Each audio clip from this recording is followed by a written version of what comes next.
So here is the new Bajaj Pulsar NS 125। इस bike के अंदर 3 से 4 जो है वो न्यू अपग्रेड्स हुए हैं।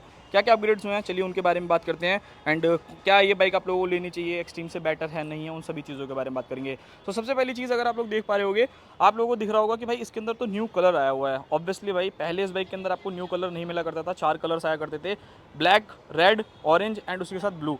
इस बाइक के अंदर आपको न्यू कलर जो है मिलता है, जो कि प्रॉपर व्हाइट कलर के अंदर रहने वाला है। यहाँ पर अगर आप फ्यूल टैंक चेकआउट करोगे तो आपको व्हाइट में मिलता है। एंड यहाँ पर आपको 125 की जो है वो ब्रांडिंग देखने को मिल जाएगी। पीछे की तरफ अगर आप कलर्स देखते हो तो यहाँ पर ट्रायो कलर जो है वो है, देखो यहाँ पर ये आप हो सकता है कि आपको वीडियोस में जो है वो रेड लग रहा हो, बट ये थोड़ा सा ना डार्क पिंक टाइप का कलर रहने वाला है। व्हाइट पिंक एंड जो है ये पूरा का पूरा आप लोग कह सकते हो कि ब्लैक कलर या फिर थोड़ा सा मैट फिनिश के अंदर आप लोग कह सकते हो ग्रे कलर जो है वो आपको मिलता है। सेकंड यहाँ पर अगर मैं चेंज के बारे में बात करूँ कि क्या चेंज जो है यहाँ पर रहने वाला है, सो वो आप लोगों को देखने को मिलने वाला है इस बाइक के जो मीटर के अंदर। सो पहले इस बाइक के अंदर जो फीचर्स आते थे वो तो आपको मिलते ही हैं, बट यहाँ पर अगर आप देखोगे ना, सो इस बाइक के अंदर अब आपको राइडिंग मोड्स मिलते हैं। सबसे पहले यहाँ पर अगर आप देखोगे तो भाई आप लोगों को मिल जाता है रेन मोड, उसी के साथ मैं 2 बार प्रेस करता हूँ। सो यहाँ पर ऑफ रोड मोड, एंड वहाँ पर अगर मैं तीसरे मोड को दिखाऊं तो यहाँ पर आपको रोड मोड है। देखो अब इस जो मोड का काम है ना वो एक्चुअल में इंजन से रिलेटेड नहीं है। कहीं आप इंजन से सोचो कि मैं इसको रोड मोड लगा दूंगा तो पावर बढ़ जाएगी, नॉर्मली वो करूँगा तो आप लोगों को हो जाएगा।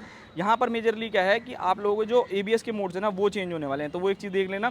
बाकी यहाँ पर मैं आपको की ऑफ करके एक बार ऑन करके दिखाता हूँ। सो यहाँ पर आपके पास टर्न बाय टर्न नेविगेशन है। सो ये काफ़ी ज़्यादा बेस्ट चीज़ जो है वो रहने वाली है, ये चीज़ देख लीजिएगा। नाउ अब बात करते हैं क्या क्या चीज़ें जो है इस बाइक के अंदर आप लोगों को मिल जाती है। सो यहाँ पर अगर आप चेकआउट करोगे फ्रंट के अंदर आप लोगों को LED हेडलाइट जो है मिलेगी। इंडिकेटर्स अगर आप चेकआउट करोगे, हैलोजन इंडिकेटर्स जो हैं वो आप लोगों को बाइक के अंदर देखने को मिलते हैं।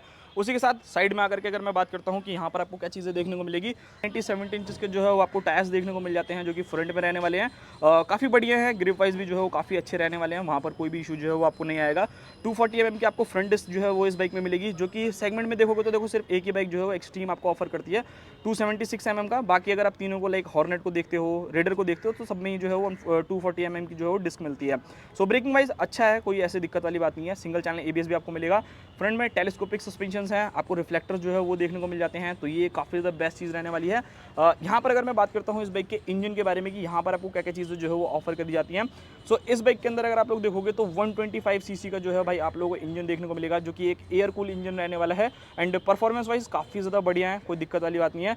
125 cc में अगर आप ढूंढ रहे हो कि भाई मुझे चाहिए परफॉर्मेंस ओरिएंटेड 125 cc की बाइक, इससे बेस्ट पावर आपको कोई नहीं देगा।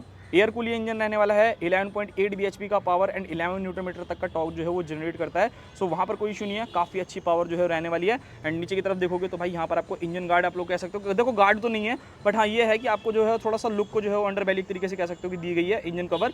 सो उससे क्या है कि बस लुक जो है वो इनहेंस जो है वो आप लोगों का हो जाएगा, तो ये काफ़ी बेस्ट चीज़ मुझे लगी। एंड यहीं पर अगर आप देखोगे तो किक का जो है वो ऑप्शन आप लोगों के लिए अवेलेबल है। सो अगर आपकी बाइक कभी कहीं पे ऑफ हो जाती है या बैटरी खराब होती है या स्टार्ट नहीं हो रही, तो आप किक से भी जो है इसको स्टार्ट कर सकते हो। क्वालिटी वाइज अगर मैं बात करता हूँ तो यहाँ पर आपको रबरस फुट पैक्स देखने को मिलते हैं, बीच का वो जो है मिडिल स्टैंड भी आपको मिलता है एंड साइड स्टैंड भी मिलता है। पीछे की तरफ अगर क्वालिटी देखोगे तो ये भी बहुत ज़्यादा सुपर है भाई, मतलब मज़ा आएगा आप लोगों को। क्वालिटी वाइज कोई भी कॉम्प्रोमाइज़ नहीं है, जैसे आपने CB में देखा होगा, एक्सट्रीम में देखा होगा, थोड़ा सा क्वालिटी जो है ना इशू रहता है, बट इसके अंदर भाई प्रॉपर मतलब बढ़िया मजबूत वाला जो हिसाब किताब रहता है ना वो रहने वाला है। चाहे यहाँ से देखो चाहे यहाँ से देखो। रियर में आप लोगों के पास मोनोशॉक एब्जॉर्बर जो है वो आप लोगों को बाइक के अंदर मिलते हैं। एंड रियर पोर्शन में बात करता हूँ कि रियर में आपको क्या क्या चीज़ें देखने को मिलेगी। सो यहाँ पर अगर आप चेकआउट करोगे, सो बेसिकली इस बाइक के अंदर आपको 120 सेक्शन का जो है वो रियर टायर मिलता है एक्सट्रीम को, और अगर आप इसको देखते हो इन्हीं दोनों बाइक्स के अंदर आपको 120 सेक्शन का टायर मिलेगा। अदर ब्रांड में जाओगे लाइक होंडा पे जाओगे तो वहाँ पर आपको शायद 110 सेक्शन का टायर मिलता है। एंड उसी के साथ अगर आप लोग रेडर को देखोगे तो उसमें भी 110 का ही जो है वो टायर सेक्शन आप लोगों को ऑफर कर रहा है, जो न्यू वाला डुअल डिस्क वाला वेरिएंट आया है, तो वो चीज़ है। 130 mm का जो हो रियर ड्रम ब्रेक आप लोगों को इस बाइक के अंदर ऑफर होगा। मोनोशॉक एब्जॉर्बर जो है वो आपको मिल जाएंगे। बाकी यहाँ पर आपको मडगार्ड जो है थोड़ा सा नहीं स्पोर्टी कैरेक्टर है भाई इसके अंदर जो है ऑब्वियसली उन बाइक से थोड़ी सी अलग जो है वो रहती है, तो वो एक चीज़ है। बाकी टेल लाइट में अगर आपको चेकआउट कराऊँ तो ये आप लोग चेकआउट कर सकते हो, LED जो है वो टेल लाइट है। हाँ इंडिकेटर्स जो है वो ऑब्वियसली हेलोजन जो है इसके अंदर आते हैं, तो ये एक चीज़ देख लीजिएगा आप अपने हिसाब से। बाकी नीचे की तरफ रिफ्लेक्टर्स आप लोगों को मिलेंगे। नाउ बात करते हैं इसके मीटर के बारे में कि मीटर के अंदर आपको क्या क्या चीज़ें मिलेगी। सो एक बार मैं इसको ऑफ करके ऑन कर देता हूँ।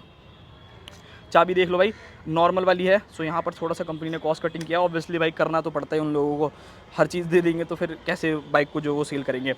गियर इंडिकेटर, यहाँ पर आपको टाइमिंग पता चल जाएगा, RPM रेंज आपको पता चल जाती है, साइड स्टैंड जो है वो आपको पता चलेगा, इवन ब्लूटूथ कनेक्टिविटी ये भी जो है वो आ जाती है। एंड अगर आपको टर्न बाय टर्न नेविगेशन को यूज़ करना है तो वो चीज़ें भी जो है इस बाइक के अंदर आ जाएगी। ओडोमीटर यहाँ पे पता चल जाएगा। राइडिंग मोड्स आपको 3 तरीके के मिलते हैं, रोड हो गया, रेन हो गया एंड ऑफ रोड मोड हो गया। एंड यहाँ पर अगर आप देखोगे तो USB चार्जर जो है वो भी आप लोगों को बाइक में मिल जाता है। सो ऑन दी गो अगर आपको कुछ भी चार्ज करना है, अपना कोई भी प्रोडक्ट करना है, तो वो सारी चीज़ें जो हैं वो ईजिली आप लोग कर लोगे, वहाँ पर कोई भी इशू जो है वो नहीं आने वाला। तो ये चीज़ है। बाकी यहाँ पर आपको 2 बटन्स मिल जाते हैं जिससे आप ट्रिप मीटर एंड बाकी सारी चीज़ें जो है वो देख सकते हो। राइट साइड में बात करते हैं, सो कोई एडजस्टमेंट जो चीज़ें नहीं आती है ऑब्वियसली सेगमेंट में, मुझे लगता नहीं कि कोई भी आपको ऑफर करता है। यहाँ पर अगर आप देखोगे तो किल स्विच जो है वो आपको मिलेगा, नीचे की तरफ देखोगे तो स्टार्ट बटन मिलेगा। थ्रॉटल जो है वो काफ़ी बढ़िया है, मतलब एकदम स्मूथ है भाई, ये देखो बहुत ज़्यादा स्मूथ है, तो यहाँ पर कोई इशू नहीं है। लेफ्ट साइड में आते हैं, सो हम लोगों के पास स्लीपर क्लच जो है वो ज़रूर नहीं है इस बाइक के अंदर, बट क्लच जो है वो काफ़ी लाइट काम करता है। सो डेली बेसिस पे अगर आपको चलाना है, ट्रैफिक में चलाना है या कैसे भी अगर आपको हैंडल करना है, सो वहाँ पर मेरे हिसाब से कोई भी इशू जो है वो नहीं आएगा। हाई बीम लो बीम करने के लिए यहाँ पर आपको बटन मिलेंगे। यहाँ पर अगर आप चेकआउट करोगे तो भाई आप लोगों को बटन जो है वो देखने को मिल जाते हैं। राइडिंग मोड, मतलब आप लोगों को ऑन ऑफ करना है तो वो चीज़ें कर सकते हो। इंडिकेटर्स जो है यहाँ पर आपको मिलेंगे। हॉर्न जो है कुछ इस टाइप का आप लोगों को मिल जाता है। इस बाइक के अंदर अगर आप देखोगे तो नॉर्मली जितनी भी 125 सीसी आती है ना, उसके अंदर आपको सिंगल हैंडल बार देखने को मिलता है। सिर्फ और सिर्फ इकलौती यही है जिसके अंदर आपको क्लिप ऑन से देखने को मिलते हैं, जिससे ना बाइक जो है काफ़ी एग्रेसिव वाली डिजाइनिंग के साथ आती है, मतलब एकदम आप एग्रेसिव जो है वो बैठ करके चलाते हो। तो ये काफ़ी बेस्ट चीज़ मुझे लगी। नाउ यहाँ पर अगर देखोगे तो भाई इस बाइक के अगर मैं फ्यूल टैंक के बारे में बात करूँ तो समथिंग अराउंड 12 लीटर का जो है वो फ्यूल टैंक आप लोगों को बाइक के अंदर देखने को मिलेगा। एंड यहाँ पर आपको पल्सर की जो है वो बैजिंग देखने को मिलती है। 320 जो है आप लोगों को एथनॉल, मतलब 20 जो आप लोगों को पेट्रोल आता है उसको भी जो है ये सपोर्ट करती है, तो ये काफ़ी बेस्ट चीज़ है। एंड इधर की तरफ देखोगे सीट्स आर स्प्लिट्स, बट एक चीज़ मुझे काफ़ी अच्छी लगती है कि बहुत ज़्यादा ऊँची नहीं है। लाइक अगर आपको फैमिली पर्पज़ के हिसाब से भी यूज़ करनी है ना, तो बहुत आराम से जो है वो आप लोग कर लोगे, वहाँ पर कोई भी इशू नहीं आएगा। ये आप लोग चेकआउट कर सकते हो। कुशनिंग एक नंबर है भाई, लाजवाब। चाहे मैं पिलियन के बारे में बात करूँ, चाहे मैं राइडर के बारे में बात करूँ, एक नंबर मज़ा आएगा। एंड यहाँ पर अगर आप देखोगे तो ग्रैब रेल जो है कुछ इस टाइप के आप लोगों को मिल जाते हैं। सो इजीली अगर आपको मम्मी को बिठा करके लेके जाना है, सो आप आराम से मतलब बैठ कर ही चली जाएंगे, ऐसे कोई दिक्कत जो है वो नहीं होगी। नीचे की तरफ बढ़ते हैं। सो हमारे पास जैसे मैंने आपको बोला कि यहाँ पर आपको 5 स्पीड का गियर बॉक्स देखने को मिलेगा।